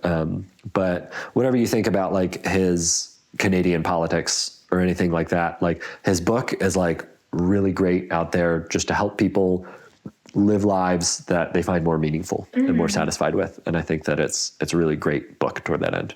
Cool. I will link everything in the show notes. I think I could pick your brains for hours, and you've had so much helpful things to say, and I think your story is really, like I said, inspiring, and it's just really helpful how you sort of broke it down and shared so many helpful tips along the way. So thank you so much for coming on. I really appreciate your time. If there's any like final little piece of advice you want to leave with listeners, you've already shared a lot, but if there was one final piece you wanted to leave, and then also just how people can connect with you, if you want to, put out your YouTube channel so people can listen to awesome bassoon etudes, if you could end with that, that would be great. That's really hard. It's like one because I have like my one piece of advice for musicians of like, don't give up and focus on becoming a better musician. But my advice for life, is a lot of it is, I don't know, of one of the biggest things for me as a musician in all of life, and kind of what you were talking about through the pandemic, is also try and rightly order your priorities. Through everything that we're talking about, like I have a family that I'm taking care of. And like my first job in life is being a good husband. And my second job in life is being a good dad. And my third job in life is being a good musician. And keeping things in that order, even through the pandemic, I think is really important and a lot of what keeps me sane. And even more so now, like, my job is really important to me. My career is really important to me. It's not the most important thing. It's definitely not. I think it's really important, and I'm really glad you brought it up to end on. Thanks for having me. It was great to get together again after all these years. Thanks for reaching out. Yeah, absolutely. Thank you. Thanks for tuning into this episode of the Orchestrating Your Career podcast, and a big thank you to David for sharing so much of his story and his advice. If you enjoyed this episode, it would be a huge help if you gave this video a like, and let me know in the comments what part of David's story stuck with you the most. The resources mentioned in this episode and where you can connect with David are all linked below. You can find the podcast on Spotify, Apple Podcasts, and other platforms, as well as get more frequent updates on Instagram. To watch videos of all the episodes and get extra behind-the-scenes content, check out the YouTube channel Orchestrating Your Career. Subscribe so you don't miss anything. Share this episode with a musician or anyone else you think might be interested, and look out for new episodes on the 1st and 15th of every month. Next episode's conversation will be with Molly Wirtz McDonald, a violinist who studied at the Eastman School of Music and then the Cleveland Institute of Music, and has been playing with the Rochester Philharmonic Orchestra since 2013. Look out for her episode on March 1st. Until next time, here's David's bassoon performance to finish out our episode. So David, take it away.